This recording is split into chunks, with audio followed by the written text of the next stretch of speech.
జగన్మోహన్ రెడ్డి తీసుకున్నటువంటి ఒక నిర్ణయం కారణంగా ఏదైతే పల్నాడు ఘటనకు సంబంధించి రాష్ట్రంలో జరుగుతున్నటువంటి పరిస్థితులను ఏదైతే జాతీయ స్థాయిలో తెలియాల్సినటువంటి అవసరం ఉందని చెప్పి ప్రధానమంత్రికి కానివ్వండి, అదేవిధంగా హోంమంత్రికి కానివ్వండి, ఈ విషయాలు తెలియాలి, జాతీయ స్థాయిలో ఉన్నటువంటి పార్టీలందరూ కూడా తెలియాలని చెప్పి అక్కడ వాళ్ళకు ఒక వినతి పత్రం ఇచ్చి పరిస్థితులను వివరించి అక్కడ కూడా దీక్ష చేస్తానని చెప్పి జగన్మోహన్ రెడ్డి చెప్పడం, వాళ్ళ పార్టీ శ్రేణులతో కూడా మాట్లాడినటువంటి పరిస్థితులు మనం చూస్తూ ఉన్నాం.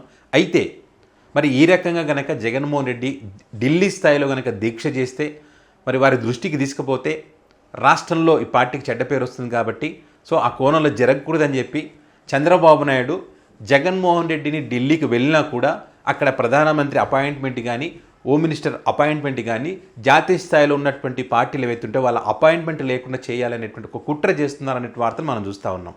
ఇప్పుడు అసెంబ్లీ సమావేశాలు స్టార్ట్ అవుతున్నాయి కాబట్టి జగన్మోహన్ రెడ్డి ఇక్కడ రావడం ఇష్టం లేదు కాబట్టి, ప్రజా సమస్యల మీద మాట్లాడడం జగన్మోహన్ రెడ్డికి ఇష్టం ఉండదు కాబట్టి అందుకే ఆయన ఢిల్లీకి పోతున్నాడని చెప్పి ఆల్రెడీ ఇప్పటికే ప్రచారం మొదలుపెట్టారు వాళ్ళు.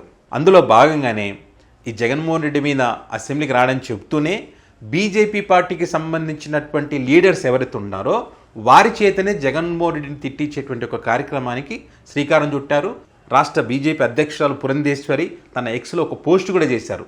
ప్రధానికి లేఖ రాయడం విడ్డూరం, వెనక్కి తీసుకోలేక అని చెప్పి ఆమె ఒక లేఖ కూడా దానికి సంబంధించి లేఖకు సంబంధించి కూడా ఒక పోస్ట్ పెట్టారు. ఈ రకంగా బీజేపీ పార్టీ నాయకులే ఎక్కువగా మాట్లాడుతున్నారు. ఎందుకు బీజేపీ పార్టీ నాయకులు మాట్లాడుతున్నారంటే టీడీపీ పార్టీకి చెందినటువంటి వ్యక్తులు ఎవరు మాట్లాడినా కూడా పైన కేంద్రంలో ప్రధానమంత్రి మోదీ కానీ, హోంశాఖ అమిత్ షా కానీ నమ్మేటువంటి పరిస్థితి ఉండదు కాబట్టి తన పార్టీకి చెందినటువంటి వాళ్ళే చెప్పడం ద్వారా సో ఇదే నిజం అనుకునేటువంటి అవకాశం ఉంటుంది. తద్వారా జగన్మోహన్ రెడ్డి చెప్పేదంతా అబద్ధం అనుకునేటువంటి అవకాశం ఉంటుంది. అప్పుడు జగన్ మాటలు ఎవరు నమ్మరు, ఒకవేళ అపాయింట్మెంట్ దొరికినా కూడా. కాబట్టి మనకు పెద్దగా ఎఫెక్ట్ ఉండదు అనేటువంటి ఆలోచన చంద్రబాబు నాయుడు చేస్తున్నారనేటువంటిది ప్రస్తుతం.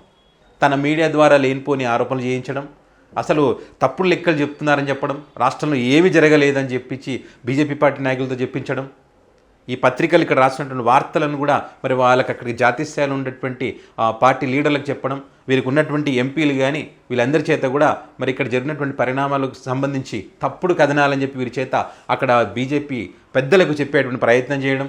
సరే, చంద్రబాబు నాయుడు ఎన్ని కుట్రలు చేసినా ఏం చేసినా కూడా జాతీయ స్థాయిలో ఉండేటువంటి పార్టీలు అనుకోండి, అదేవిధంగా ప్రధానమంత్రి మోదీ కానీ, అమిత్ షా కానీ జగన్మోహన్ రెడ్డికి అపాయింట్మెంట్ ఇవ్వకుండా ఉండే పరిస్థితి ఉందా? జగన్మోహన్ రెడ్డికి స్పీకర్ ఎన్నికలకు సంబంధించినప్పుడు ఒక లేఖ రాశారు వాళ్ళే స్వయంగా, వాళ్ళ మద్దతు కూడా ఇచ్చారు. అప్పుడు రానున్న రోజుల్లో రాజ్యసభకు సంబంధించి వాళ్ళకి తగ్గినటువంటి సంఖ్య తక్కువగా ఉంది కాబట్టి రేపు ఏదైనా బిల్లు ఆమోదించాలంటే జగన్మోహన్ రెడ్డికి ఉన్నటువంటి 11 మంది రాజ్యసభ సభ్యుల యొక్క సంఖ్య అవసరం పడుతుంది. కాబట్టి ఖచ్చితంగా జగన్మోహన్ రెడ్డిని దూరం చేసుకునేటువంటి ఆలోచన ఏమాత్రం బీజేపీ పెద్దలకు ఉండదు. కాబట్టి ఖచ్చితంగా అపాయింట్మెంట్ అయితే వచ్చి తీరుతుందనేటువంటి అభిప్రాయాలు ఎక్కువగా వినిపిస్తున్నాయి. ఇదే కాకుండా బీజేపీ పార్టీకి కాకుండా ఇటు జాతీయ స్థాయిలో ఉన్నటువంటి కాంగ్రెస్ పార్టీ వాళ్ళను కూడా కలిసి ఇక్కడ పరిస్థితులను వివరించేటువంటి అవకాశం ఉంటుంది. వారి మద్దతు కూడా జాతీయ స్థాయిలో ఉన్నటువంటి పార్టీల మద్దతు కూడా తీసుకునేటువంటి అవకాశం ఉంది దీక్ష చేసే సమయంలో. ఏది ఏమైనా ఈ దీక్ష ద్వారా జగన్మోహన్ రెడ్డికి రాజకీయం అంటే ఏంటో కూడా చాలా క్లియర్గా అర్థమవుతుంది. రాష్ట్ర రాజకీయాలకు సంబంధించి కానీ, జాతీయ స్థాయిలో రాజకీయాలకు సంబంధించి కానీ ఒక క్లారిటీ వచ్చేటువంటి అవకాశం అయితే ఉంటుంది. రాష్ట్రంలో ఆల్రెడీ రాజకీయాలు అర్థమయ్యాయి. ఇక్కడ వీటికి సంబంధించి జాతీయ స్థాయిలో ఈ పరిస్థితులను వివరించేటువంటి క్రమంలో మరి జాతీయ స్థాయిలో ఎవరెవరి మద్దతు ఉంటుంది అనేటువంటిది కూడా జగన్మోహన్ రెడ్డికి తెలిసేటువంటి అవకాశం ఉంటుంది. బీజేపీ పార్టీ నాయకులు కనుక జగన్మోహన్ రెడ్డికి అపాయింట్మెంట్ ఇచ్చి వీళ్ళ సమస్యలు విని దానిపైన ఏదైనా చర్యలు తీసుకొని ముందుకు వెళ్ళి నాకు సపోర్ట్ చేస్తే కనుక బీజేపీ పార్టీ జగన్మోహన్ రెడ్డికి సపోర్ట్గా నిలబడగలుగుతుంది అనేటువంటి ఒక ఆలోచన ఉంటుంది. తద్వారా భవిష్యత్తులో తన రాజకీయాలకు సంబంధించి భవిష్యత్తు కార్యాచరణకు సంబంధించి కూడా ఆలోచించుకోవడానికి ఒక అవకాశం ఉంటుంది. లేదు, బీజేపీ పార్టీ మద్దతు ఇవ్వలేదు, అపాయింట్మెంట్ కూడా ఇవ్వలేదు చంద్రబాబు మాటలు నమ్మి అనుకుంటే కనుక ఖచ్చితంగా కాంగ్రెస్ పార్టీ కూటమి, ఇండియా కూటమి ఏదైతుందో ఇండియా కూటమితో జత కట్టాల్సినటువంటి అవసరం ఉంటుంది. గతంలో జరిగినటువంటి అన్ని పరిస్థితులను పక్కన పెట్టి ఈరోజు ఖచ్చితంగా జాతీయ స్థాయి పార్టీ మద్దతు కూడగట్టుకోవాల్సినటువంటి నేపథ్యంలో ఖచ్చితంగా ఇండియా కూటమి మద్దతు తీసుకోవాలి. వాళ్ళకి సపోర్ట్ ప్రతి విషయంలోనూ సపోర్ట్ చేయాల్సినటువంటి అవసరం ఉంటుంది. వీళ్ళకు ఉన్నటువంటి రాజ్యసభ సభ్యులు 11 మంది కూడా వీరు ఏ నిర్ణయం తీసుకుంటే వాళ్ళకి మద్దతు పలకాల్సినటువంటి అవసరం ఉంటుంది.